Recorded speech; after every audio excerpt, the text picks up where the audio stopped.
BBC news live കൊച്ചിയിലേക്ക് സ്വാഗതം. ഈ വാർത്തകൾ നിങ്ങൾക്കായി അവതരിപ്പിക്കുന്നത് Leotech solar solutions powered by mile foodstuffs Mookkannoor, Grazia tours and travels near Cochin airport and Cochin Kalabhavan Angamaly franchise. ഇറാനെതിരെ ആവശ്യമുള്ളിടത്തോളം കാലം ആക്രമണം തുടരും. ഇസ്രായേൽ പ്രതിരോധ മന്ത്രി. ഇറാനെതിരെ ആക്രമണം തുടരുമെന്ന് ഇസ്രായേൽ. ടെഹ്റാനിലെ ഭരണകൂടത്തെ ലക്ഷ്യമാക്കി ഇസ്രായേൽ വ്യോമസേന ശക്തമായ ആക്രമണം നടത്തിയെന്ന് പ്രതിരോധ മന്ത്രി ഇസ്രായേൽ കാറ്റ്സ് പറഞ്ഞു.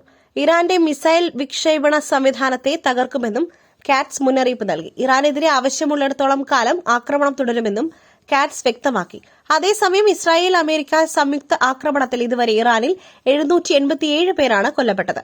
ഇറാനിലെ 153 നഗരങ്ങളിൽ ആക്രമണം നടന്നു. ഈ നഗരങ്ങളിലെ 504 സ്ഥലങ്ങളിലായി ആക്രമണം. 1039 മിസൈൽ ഡ്രോൺ ആക്രമണങ്ങളാണ് ഇറാനിൽ നടന്നത്.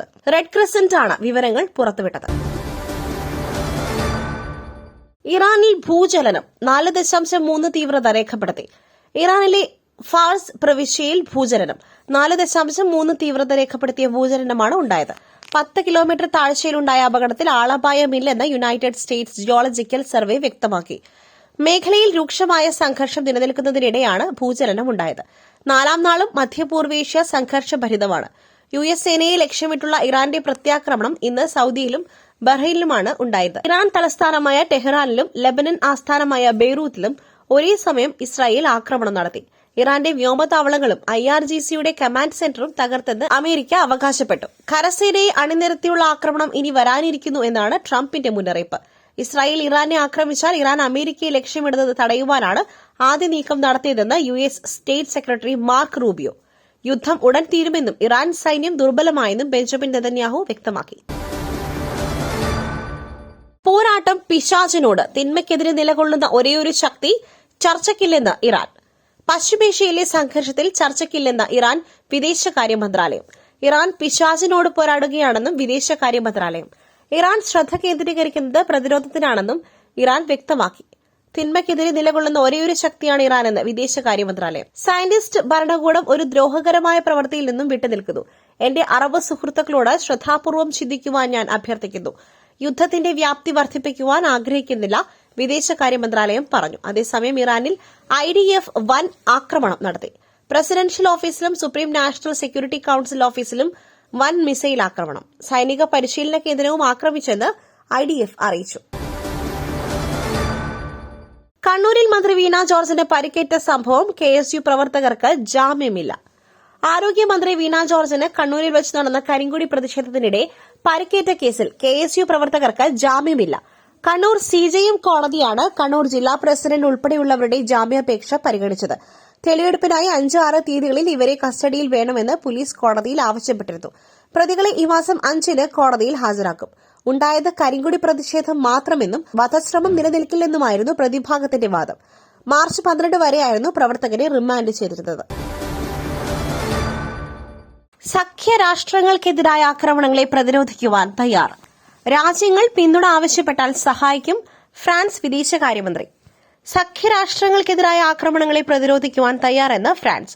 രാജ്യങ്ങൾ പിന്തുണ വേണമെന്ന് ആവശ്യപ്പെട്ടാൽ സഹായിക്കുമെന്ന് ഫ്രാൻസ് വിദേശകാര്യമന്ത്രി ജീൻ നോയൽ ബാരറ്റ്. മധ്യപൂർവേഷ്യയിൽ 4 ലക്ഷം ഫ്രഞ്ച് പൌരന്മാരുണ്ടെന്നും ഫ്രാൻസ്. വാണിജ്യ സൈനിക വിമാനങ്ങൾ ഉപയോഗിച്ച് പൌരന്മാരെ തിരിച്ചെത്തിക്കുവാൻ തയ്യാറെന്നും ഫ്രാൻസ് അറിയിച്ചു. ഇറാന്റെ ആക്രമണങ്ങളിൽ നിന്നും ഗൾഫ് രാജ്യങ്ങളെയും ജോർദാനെയും സംരക്ഷിക്കുവാൻ തയ്യാറാണെന്ന് ഫ്രാൻസ് ഇന്നലെ വ്യക്തമാക്കിയിരുന്നു. ഇറാൻ റവല്യൂഷണറി ഗാർഡിന്റെ മിസൈലുകളും ഡ്രോണുകളും മനഃപൂർവ്വം ലക്ഷ്യം വച്ചത് ഗൾഫ് രാജ്യങ്ങളെയാണ്. Saudi Arabia, UAE, Qatar, Iraq, Bahrain, Kuwait, Oman, Jordan എന്നീ രാജ്യങ്ങൾക്ക് ഫ്രാൻസ് പൂർണ്ണ പിന്തുണയും ഐക്യദാർഢ്യവും പ്രഖ്യാപിക്കുന്നതായും ഫ്രഞ്ച് വിദേശകാര്യമന്ത്രി പറഞ്ഞു. പുട്ടു രുചികരമാവണമെങ്കിൽ മയിലിന്റെ പുട്ടുപൊടി തന്നെ വേണം. അതിന് ചെമ്പാപ്പുട്ടാണെങ്കിലും അങ്ങനെ തന്നെ. മയിൽ റൈസ് ആൻഡ് ഫുഡ് പ്രൊഡക്ട്സ്, ശ്രേഷ്ഠം സമ്പുഷ്ടം. ഇസ്രായേലിന്റെ 3 സൈനിക കേന്ദ്രങ്ങളിൽ റോക്കറ്റുകളും ഡ്രോണുകളും ഉപയോഗിച്ച് ആക്രമണം നടത്തി ഹിസ്ബുല്ല. ഇസ്രായേലിന്റെ 3 സൈനിക കേന്ദ്രങ്ങളിൽ ആക്രമണം നടത്തിയെന്ന് ഹിസ്ബുല്ല. ഗോലാൻ കുന്നുകളിലെ Nafah base, Meron, Ramat David air base എന്നിവിടങ്ങളിലാണ് ആക്രമണം. വടക്കൻ ഇസ്രായേലിലെ 3 സൈനിക താവളങ്ങൾ റോക്കറ്റുകളും ഡ്രോണുകളും ഉപയോഗിച്ച് ആക്രമിച്ചതായി ലെബനനിലെ ഹിസ്ബുള്ള ഗ്രൂപ്പ് അറിയിച്ചു. തങ്ങളുടെ ആക്രമണങ്ങൾ സൈനിക ലക്ഷ്യങ്ങളിൽ മാത്രമായി പരിമിതപ്പെടുത്തിയിരിക്കുന്നു എന്ന് ഹിസ്ബുള്ള പറഞ്ഞു. 3ാമത്തെ ഓപ്പറേഷനിൽ ഗോലാൻ ഹൈറ്റ്സിലെ 210ാമത് ബാഷാൻ ഡിവിഷന്റെ ആസ്ഥാനമായ നഫ ബേസിൽ വലിയ റോക്കറ്റ് ആക്രമണം നടത്തിയതായി ഹിസ്ബുള്ള പറഞ്ഞു. എന്നാൽ റിപ്പോർട്ട് ചെയ്യപ്പെട്ട ആക്രമണങ്ങളെക്കുറിച്ച് ഇസ്രായേൽ സൈന്യത്തിൽ നിന്നും പ്രതികരണമൊന്നും ലഭിച്ചിട്ടില്ല. കെ ശൈലജ പേരാവൂരിൽ മത്സരിക്കും. കണ്ണൂർ ജില്ലാ സെക്രട്ടേറിയറ്റിൽ സ്ഥാനാർത്ഥി പട്ടിക അംഗീകരിച്ചു. നിയമസഭാ തെരഞ്ഞെടുപ്പിൽ കെ ശൈലജ പേരാവൂരിൽ തന്നെ മത്സരിക്കും. തളിപ്പറമ്പിൽ MV ഗോവിന്ദന് പകരം അദ്ദേഹത്തിന്റെ ഭാര്യ PK ശ്യാമളയെയാണ് മത്സരിപ്പിക്കുക. CPIM കണ്ണൂർ ജില്ലാ സെക്രട്ടേറിയറ്റിൽ ഇത് സംബന്ധിച്ച് തീരുമാനമായി. സ്ഥാനാർത്ഥി പട്ടിക സെക്രട്ടേറിയറ്റ് അംഗീകരിച്ചു. തലശ്ശേരിയിൽ Karayi Rajan, Mattannur VK Sanoj, Payyanur TI Madhusoodanan, Kalliasseri M Vijayan, Dharmadam Pinarayi Vijayan എന്നിവരും മത്സരിക്കും. മറ്റൊരു വാർത്തയുമായി കണ്ടുമുട്ടുന്നതുവരെ നന്ദി, നമസ്കാരം.